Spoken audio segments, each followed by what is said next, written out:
from outside, I would say it's full of cliches usually. And if you see a movie, it will always be like the perfect suited gentleman with the elegant wife by his side, sipping from a cocktail glass and at a soiree dinner. So, what's the diplomatic life really like? I'm Cecile, a Canadian living in Turkey, and this is another expat conversation. Today I speak with Alexandra Paucescu, the wife of a Romanian diplomat currently posted in Berlin. She breaks down stereotypes and gives us a glimpse into her life. Before we start, please take a moment to like this video and to hit the subscribe button. Then, I'd like to know which misconceptions you think you might currently have about the diplomatic life. Let me know in the comments below. Tell us where you're from, where you are now, and maybe where you were in between. I'm Alexandra Paucescu. I am currently living in Berlin, but I'm originally from Romania, from Bucharest, the capital. My husband is a diplomat, so we are currently posted to Germany, but we've also been living in Austria, in Vienna for a couple of years, and probably we will move soon next to another posting or back home. We don't know yet. Because you know that you will be moving, and every place you go, you know it's not a forever place, does that change the way you live in that place, knowing you will be leaving? I'm not sure if it changes, but I certainly have different expectations, and especially as I'm not at the first move anymore, so I have quite a bit of experience into this field.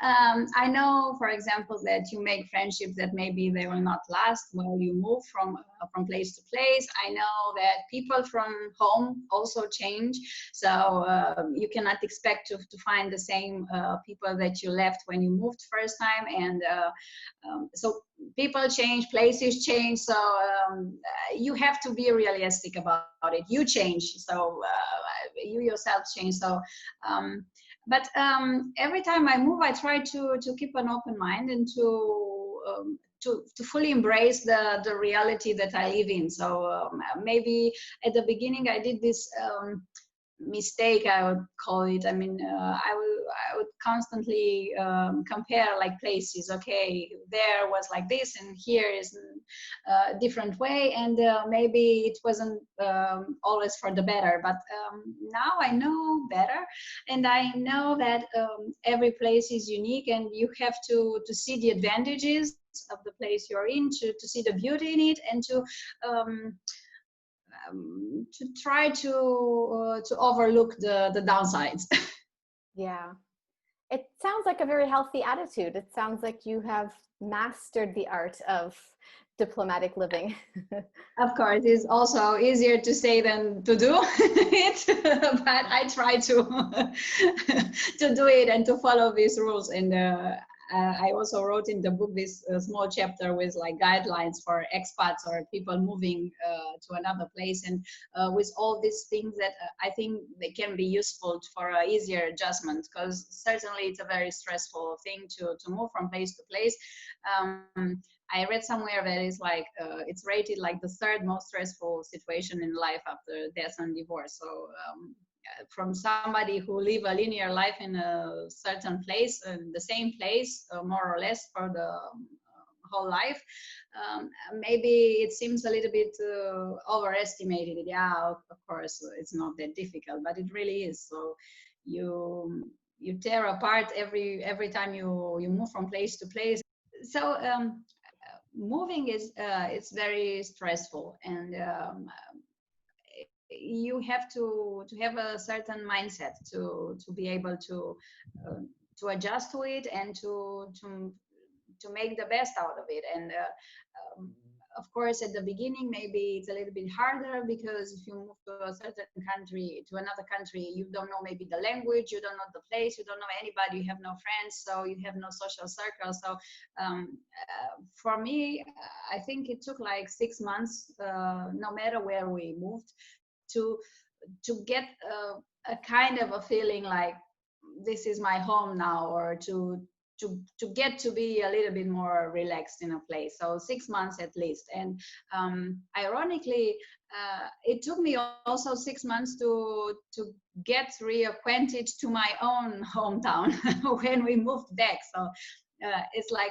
people think that, okay, maybe it's difficult when you move abroad, but it's easier when you move back home. And I would say it's almost the same feeling. I mean, okay, you move home, maybe you have this sense of familiarity that you have your extended family, old friends.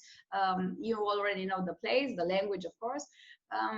But as I mentioned before, people change, places change, so it's not the same place that you left. So you still need time to readjust to it. Yeah.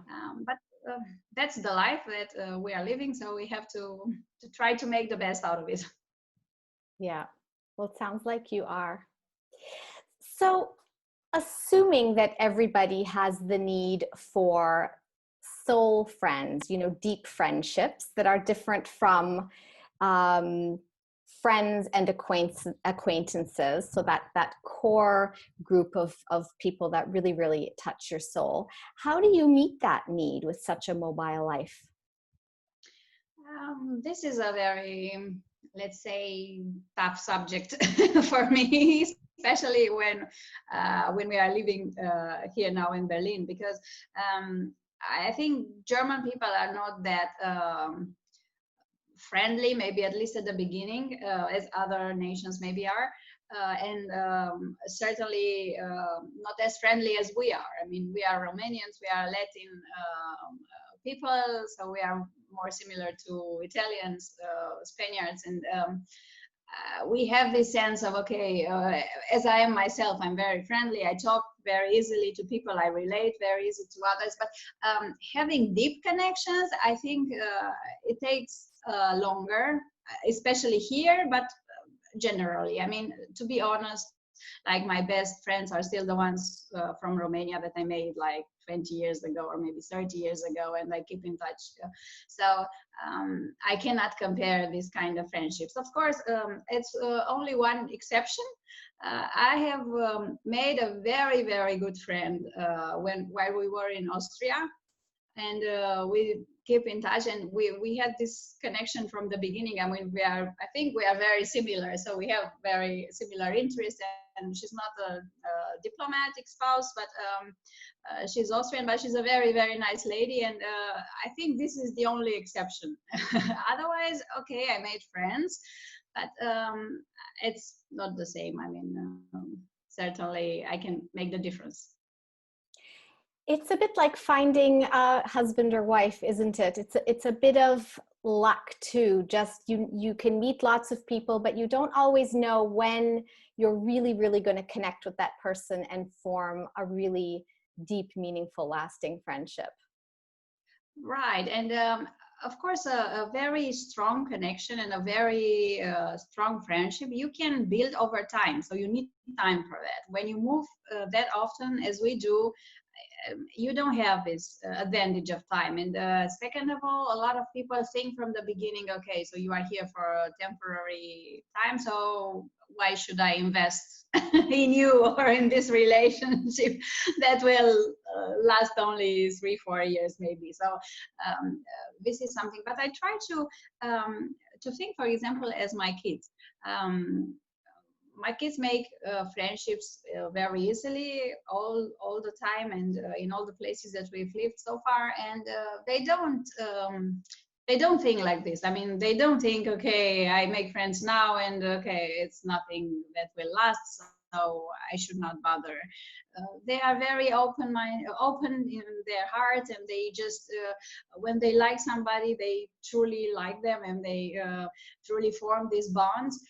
So maybe we adults, maybe we should think the same. I mean, not think too much in our head, and just listen to our hearts and just follow and see what comes. Yeah.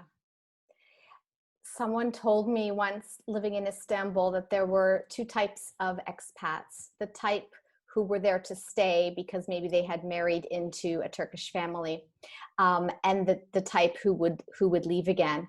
And often the more long-term expats wouldn't even waste their time getting to know someone that they knew would be leaving because it's too heartbreaking. So it becomes a self-defense mechanism, to not even give a potential relationship a chance. That's one way Yeah. of But you see, the circles that we live in, I mean, the diplomatic circle, and most of the friends that we make where we were abroad are also diplomats. So we more or less, we live the same kind of life. So we know what to expect. And I've known ladies here and also in Vienna who had friends from all over the world, and they still kept in touch. Of course, it's easier, and it's difficult because usually in the summertime a lot of people move, so you lose a part of your friends, and then you add new acquaintances. And some of the people that leave, you don't know if you will ever see again.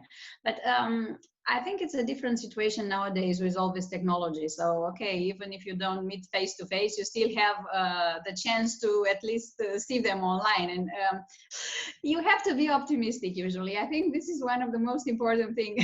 Living this kind of life, you have to be very optimistic about everything and about life. I can imagine there's no room for cynicism or pessimism.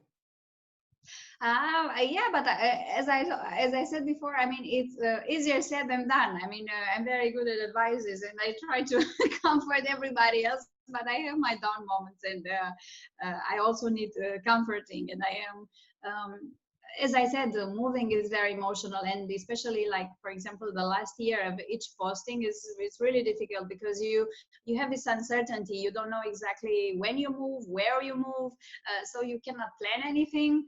And I'm a very good planner, so this is very disturbing for me. So I think human mind needs this time frame, and these things. Okay, I will do this in 3 months, in 6 months I can do this, I can plan this. And when the time comes when you cannot make any of these plans, I think it's a little bit disturbing, and you get anxious and maybe not as relaxed that you would like to be. So I try replay this in my mind. Okay, keep calm, keep patient, keep confident. Think about the present, not too much about the future. So all these rules and lessons that I try to teach to others too. Well, by the end of your career, as a diplomat's spouse, certainly you'll have hopefully achieved mastery at this. I hope so. I hope that I will do it maybe even sooner. So the sooner the better. So we've talked about friends and relationships. I'd like to talk a bit about the concept of home. So you've lived obviously in Romania, you've lived in Vienna, and now in Berlin. Have you been able to identify what makes one place feel more like home than another place? Is it possible to feel at home anywhere? I hope so. I mean, up until now, we had this feeling because I always travel with a lot of luggage, first of all. So I carry with me a lot of things that will remind me of the previous place that we lived in. So I take pictures, postings, not posting, pictures, paintings, rugs, whatever, little pieces of furniture, books. I know it's not easy to carry all this around, but I like to do it because they make, once I put them all into a place, they give this sense of familiarity, a house that used to be our home in another place also. And of course, it's the family. I mean, if you have your family with you, you will always feel like home, so you won't miss much, really.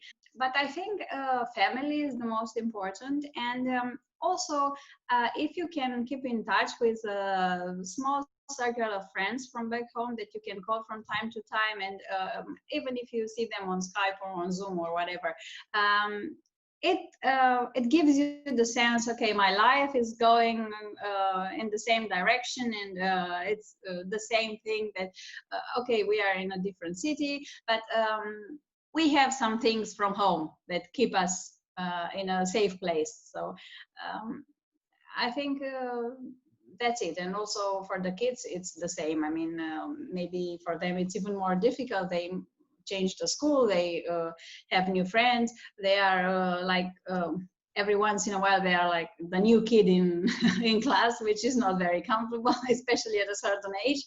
But up until now we managed. I mean, we try to give them this sense of home and protection, and it was easy. I hope it will be as easy as it was until now. I hope so. So you have written a book. What do you hope readers will get out of this book? First of all, I thought about writing the book for other spouses. This was my initial idea. I mean, because the more you live in this kind of life, you get more comfortable. You know the rules, you know what to expect, you know how to play it. But at the beginning, it's quite difficult, and diplomatic world is it's quite. It can be tough. It's highly hierarchical, so it really matters what diplomatic ranking your husband has, and it also matters to you deeply for your connections and everything. So it's not easy to handle, at least at the beginning. And if you are new, it can be difficult to adjust. And I've heard a lot of stories about people breaking up or going to depressions or other things because they couldn't adapt easily to this. And then when I launched it and when I published it, a lot of expats read it, and they surprisingly they said, yeah, I related so much to your book, and most of the feelings that you are describing there, I felt them too. And so I realized it's not really for diplomatic spouses or diplomats, it's for like everybody who moves around and goes from place to place, or for somebody who's curious about this kind of life. Because in the book I also have described like rules of etiquette and diplomatic ranking, of course, and diplomatic events, how it works, which are like the most important ones. So if somebody is curious to know insights about this life, which is from outside, I would say it's full of cliches usually. And if you see a movie, it will always be like the perfect suited gentleman with the elegant wife by his side, sipping from a cocktail glass and at a soiree dinner. So this is like the the cliche picture. And of course, it's a lot more to it than this. So it's called Just a Diplomatic Spouse. Right. And I'm assuming that it is about how you are not just a diplomatic spouse. Yeah, the title, it says what some of the people think about us. I mean, okay, we are just the diplomatic spouses. We enjoy life abroad, and we don't do much more, which is not true. I mean, I basically all the friends that I made here, and most of the diplomatic spouses that I know have very active lives and do a lot of things. They get involved. Okay, maybe they organize events, of course, diplomatic events, which is part of our, let's say, job.